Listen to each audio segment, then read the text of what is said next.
신바람 사연 아파트. 오늘의 사연 시작하겠습니다. 안녕하세요.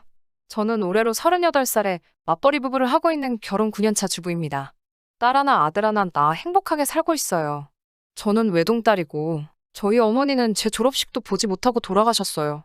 아버지와 단둘이 살고 있었는데 아버지는 엄마가 너무 보고 싶으셨는지 어느 날 갑자기 건강이 악화가 되셔서 손도 쓸 틈도 없이 돌아가셨습니다. 이후에 저는 고모댁에 맡겨졌고 성인이 되자마자 그 집을 뛰쳐나왔습니다.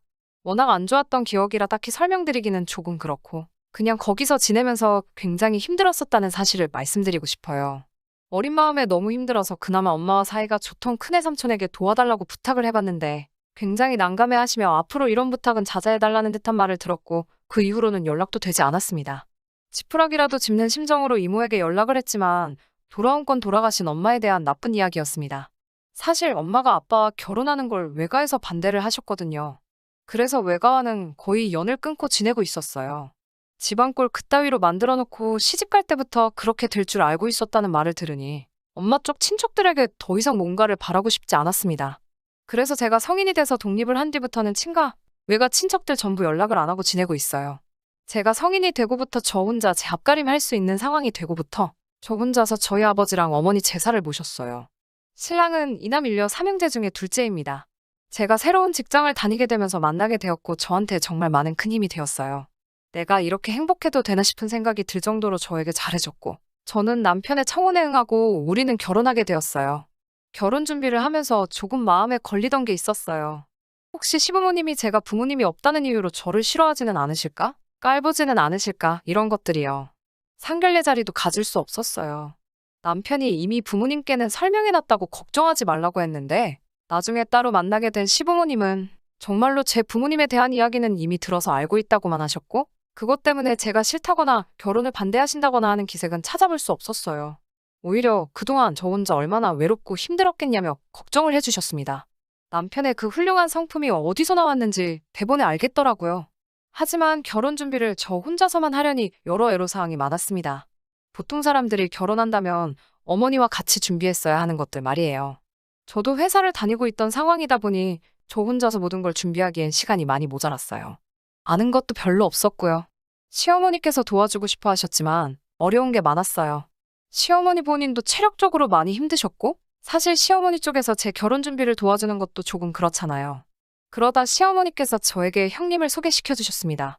아주버님과 결혼할 때도 알뜰히 준비를 잘했고 아무래도 최근에 결혼을 했으니 시어머니보다도 더 잘 알지 않겠냐면서요. 시어머니의 마음 씀씀이에 언제나 감사함을 여기고 있긴 하지만 형님하고 저는 도무지 잘 맞지 않았어요. 도움이 전혀 안 됐다고 하지는 않겠습니다. 하지만 저는 형님하고 같이 준비하는 하루하루가 정말 싫었어요. 여러 가지로 제가 부모님이 두 분 다 안 계신다는 사실을 가지고 저를 조금 깔본다는 느낌이 들었거든요. 저도 그 사실로 자격지심을 갖는 건가 혼자서 고민도 많이 했어요. 형님과 식장을 알아보러 간 날에 혼주석에는 누가 와 있을 거냐고 물어보더라고요. 어쨌든 제가 성인이 될 때까지 도와주신 고모가 계시긴 했지만 저는 제 혼주석에 고모가 앉아있는 모습을 원하지 않았어요. 저한테 지울 수 없는 큰 상처를 준 사람이기도 하니까요. 그렇다고 연을 끊어버린 어머니 쪽 친척인 이모나 삼촌들을 부르고 싶은 마음도 없었어요. 혼주석을 비우고 결혼식을 하는 사람이 어디 있냐고 화촉점화도 해야 하고 결혼식에 온 시어머니 측 하객들이 시어머니를 얼마나 무시하겠냐면서 정 세울 사람이 없으면 대행 아르바이트라도 구해야겠다며 유난을 떨었어요.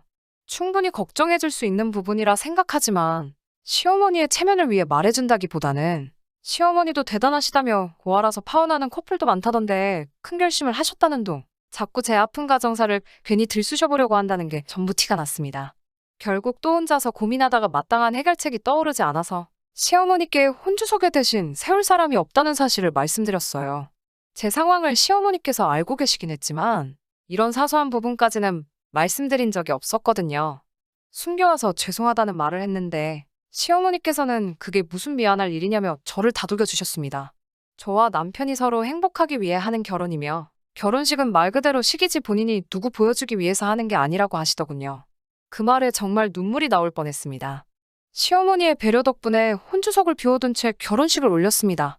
의자까지 치울 필요가 있는가 싶어서 빈자리로 내버려뒀어요. 신랑과 동시 입장을 하고 혼주들이 해야 하는 과정은 생략한 채 결혼식을 올리게 되었습니다. 결혼 후 저희는 신혼집은 시댁 근처로 구하게 되었습니다. 둘 사이에 아이가 생기게 되면 저희가 근처에 사는 편이 시어머니나 시아버지가 오며 가며 도와주기 편하지 않겠냐고 하시는 말에 그렇게 하기로 했습니다. 제가 저희 부모님 제사를 챙기고 있다는 사실은 이미 결혼 전에 전부 설명드렸습니다. 그 부분을 시어머니께서 배려를 해주셔서 저는 명절 당일날 아침에는 저희 집으로 돌아가서 혼자서 차례를 지내고 뒷정리를 한 뒤에 시댁으로 갑니다. 그렇다고 시가 제사에 관여를 안 하는 건 아니에요. 전날부터 시어머님과 장보고 음식 준비하고 다 해요. 명절 전날에 아주버님네는 오지 않습니다. 사는 지역이 멀다 보니 시댁에 도착하면 늦은 저녁이에요. 그래서 제사 음식 준비는 보통 저랑 시어머니랑 합니다. 형님이랑 신우가 도와주지 않아도 저는 아무 불만 없습니다. 저도 다음날 같이 제사를 지내야 하니 오히려 음식을 같이 한 번에 해서 가져갈 수 있는 게 고마울 따름이죠. 형님네는 보통 제사 지내고 나서 아침 식사를 하고 나면 곧바로 처가에 갑니다. 그래서 명절 전날 저녁에 저녁 식사 같이 한번 하는 게 전부였어요. 바로 며칠 전의 이야기입니다. 형님한테서 전화가 오더군요. 결혼 전에 있던 일 때문에 웬만해서는 저도 먼저 연락을 안 드리고 형님도 딱히 저를 찾으시질 않았으니 웬일로 전화를 다 했나 받아봤더니 왜 자기만 차례 준비를 해야 하는 거냐며 그동안 몇 번 참다 더는 못 참겠어서 전화를 했다고 하시더군요. 한두 번도 아니고 매번 명절마다 이러니 자기 혼자 하는 게 불공평하다는 식으로 이야기를 꺼내셨어요. 저는 저희 집에서 차례 혼자서 지내는 부분도 있고 시어머니께서도 허락하신 부분이라고 대답했더니 저보고 이 핑계 저 핑계로 빠지려는 거지 양심이 없어도 너무 없는 것 아니냐며 구구절절히 설명하지 말라고 하시더군요. 시집 왔으면 시댁 차례가 우선이지 왜 친정 차례에 목숨을 거냐고 화를 내시더군요. 그 말에 저도 어이가 없어서 한마디 했습니다. 음식 준비는 제가 다 하지 않냐고요. 그랬더니 어머님이 하시는 거 옆에서 거드는 거지 저 혼자 하는 게 아니라고 한마디 하시더군요. 형님이 차례상 차리는 걸 제가 본 적이 없어서 모르겠지만 저희 시어머니 성격에 형님한테 혼자 다 차려놓으라고 맡기실 분도 아니고 전날 미리 해놓은 음식들 가지고 같이 준비하셨을 게 분명하거든요. 지금 명절할 일을 더하는 기분이 드셔서 그러는 것이면 형님은 대신 전날에 음식을 안 하지 않느냐고 한마디 했어요. 식사상을 내가도 제가 더 많이 내가고 뒷정리를 해도 제가 더 많이 한다고 형님은 전날 저녁에 오셔서 아침만 드시고 바로 친정으로 가는 반면에 저는 명절날 단 하루아침만 자리를 비우는 거지 명절 내내 시댁에 머물지 않느냐고 한마디 했어요. 형님은 자기는 친정이 있는데 동서는 친정이 없지 않냐며 자기야 자기 보고 싶어하는 부모님이 계시지만 저는 보고 싶어할 사람도 없으니 그것 때문에 시댁에서 종일 있는 걸 가지고 유세를 부리냐고 하네요. 가정교육 못 받은 게 이런 데서 다 티가 나는 거라고. 제 사정은 알고 없고 똑같이 시집온 마당에 별것도 아닌 이유로 자기한테 일 다 떠넘기지 말고 이번 명절부터는 차례 참석하고 나서 저희 부모님 차례를 지내던가 하라고 하고 전화를 끊어버렸습니다. 도저히 터져나오는 서러움을 이길 수가 없어서 일하다 말고 밖으로 나와 비상계단에 숨어서 혼자 펑펑 울었네요. 한참 혼자서 마음을 추스리고 있는 와중에 신우한테 전화가 왔어요. 올해는 친정에 안 가게 될 것 같다고. 이번에는 자기도 명절 전날에 음식하는 거 도와주러 갈 테니까 먼저 장 보러 가지 말라고 전화를 한 것이었어요. 그 와중에 제가 흐느끼며 전화를 받고 있으니 무슨 일 있냐며 꼬치꼬치 묻는데 서러움이 올라와서 형님과 한 통화 내용을 전부 다 털어놨습니다. 그리고 그 일을 신우가 시어머니께 다 말했나 봐요. 그날 저녁에 시어머니가 퇴근하고 집으로 오라 하시길래 집으로 가지 않고 시댁으로 갔습니다. 시어머니께서는 저녁상을 차려놓으셨고 자리가 두 자리가 더 있길래 저희 말고도 또 누구를 부르셨나 했어요. 먼저 저녁 식사를 하고 있는데 아주버님네가 오시더라고요. 식사가 끝나고 어머님께서 두 며느리에게 할 말이 있다고 하시며 저랑 형님 앉혀놓으시고 이야기를 시작하셨어요. 형님에게 이제 너도 전날 와서 음식하는 걸 꺼달라 하셨습니다. 저랑 둘이서 하는 게 이제는 힘에 부친다고요. 또 시어머니는 저한테는 지방이랑 다 가지고 와서 시댁에서 저희 부모님 제사도 같이 지내라고 하시더군요. 그러고서는 다시 형님한테 너도 시집을 왔으니 시댁을 우선적으로 챙기라며 앞으로 명절날에는 친정에 가지 말라고 하셨습니다. 형님이 얼굴이 일그러지더니 이러는 게 어딨냐고 시어머니께 대들며 언성을 높였습니다. 한참을 실랑이 하다가 형님이 이제 시댁에는 올 일이 없을 거라며 연을 끊자는 식으로 나왔습니다. 그 말에 시어머니는 형님에게 너 하고 싶은 대로 하라고 하시며 대신 우리 죽기 전에 유산은 다 둘째랑 신우에게 나눠줄 테니 한 푼도 받을 생각 말라 하셨어요. 유산 이야기가 나오자마자 형님은 그런 게 어딨느냐며 바닥에 등을 깔고 드러누워 억울하다고 발버둥을 치기 시작했어요. 언성이 높아지고 바닥에 드러누워 막무가내로 소리를 지르기 시작하니 뭐 대화도 통하지 않고 난리도 보통 난리가 아니더라고요. 결국 보다 못한 아주버님이 상황을 정리하고 형님을 데리고 돌아갔습니다.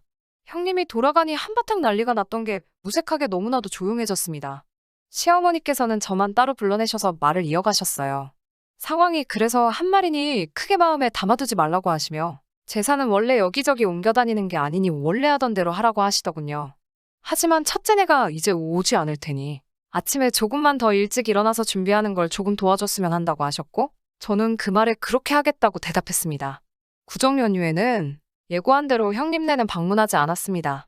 제가 생각했던 대로 아침 차례상 준비하는 것 전부 다 시어머니가 혼자 준비하셨다고 해도 무방할 정도로 분주히 움직이시며 준비를 하셨고 제가 도와드려야 할 것은 많이 없었어요. 준비가 거의 다 끝나가니 도와줘서 고맙다고 말씀하시며 저도 이제 준비할 게 많을 테니 얼른 가보거라라고 하시면서 마무리 준비는 혼자서 다 하셨어요. 시어머니께는 감사한 마음뿐이네요. 제가 정말 좋은 사람을 만났고 좋은 가족을 만난 것 같습니다. 시부모님이 제 부모님이 되지는 못하겠지만 정말 제가 할 수 있는 모든 걸 다해 두 분께 저희 부모님께 못해드린 만큼의 효도를 하려고 합니다. 다음 달이면 시어머니 생신이네요. 여태껏 바쁘다는 핑계로 생신상 한번 내어드리지 못했는데 이번에는 정말 정성을 다해 한번 차려보려고 해요. 사연 들어주셔서 감사합니다. 끝까지 들어주셔서 감사합니다. 오늘의 사연은 여기까지입니다. 구독과 좋아요, 알람 설정 부탁드리고 더 좋은 사연으로 다시 찾아뵙겠습니다. 감사합니다.